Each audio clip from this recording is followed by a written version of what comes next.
డబ్బు అనేది అందరికీ కావాలి. కానీ ఎందుకు రావట్లేదు? ఏ ఆలోచనకైతే బలమైన నమ్మకం ఏర్పడుతుందో అదే రియల్ లైఫ్‌లోకొస్తుంది. మళ్ళీ రిపీట్ చేస్తున్నాను. ఏ ఆలోచనకైతే బలమైన నమ్మకం ఏర్పడుతుందో అదే రియల్ లైఫ్‌లోకొస్తుంది. డబ్బు అనేది ఆలోచనైతే దాని పట్ల ఉన్న నమ్మకం ఎలా ఉంది? డబ్బు కావాలి అనుకుంటున్నాము. కానీ అర్హత ఉందా? డబ్బు గురించి ఆలోచించినప్పుడు భయం వేస్తుందా? డబ్బు కోరుకుంటున్నాము. డబ్బున్న వాళ్ళని చూసి జడ్జి చేస్తున్నామా? డబ్బు రావాలి అంటే అవకాశాలు కాదు, తీసుకోవాల్సింది నిర్ణయాలు.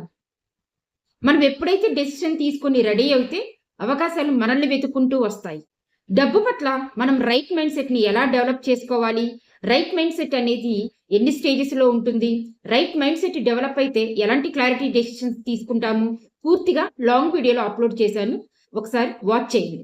రైట్ మైండ్ సెట్ డెవలప్‌మెంట్ విషయంలో ఎవరికైనా కంప్లీట్ హ్యాండ్ హోల్డింగ్ గైడెన్స్ కావాలి అని అనుకుంటే నేను మీకోసమే my name is Vijay Gauri. I am a mind set coach for women.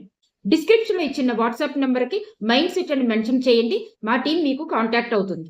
మన జీవితంలో ఏదైనా సాధించాలి అని అనుకున్నప్పుడు మైండ్ సెట్ ఇంపార్టెన్స్ మీకు అర్థమైంది అనంటే కామెంట్ బాక్స్‌లో మైండ్ సెట్ అని మెన్షన్ చేయండి.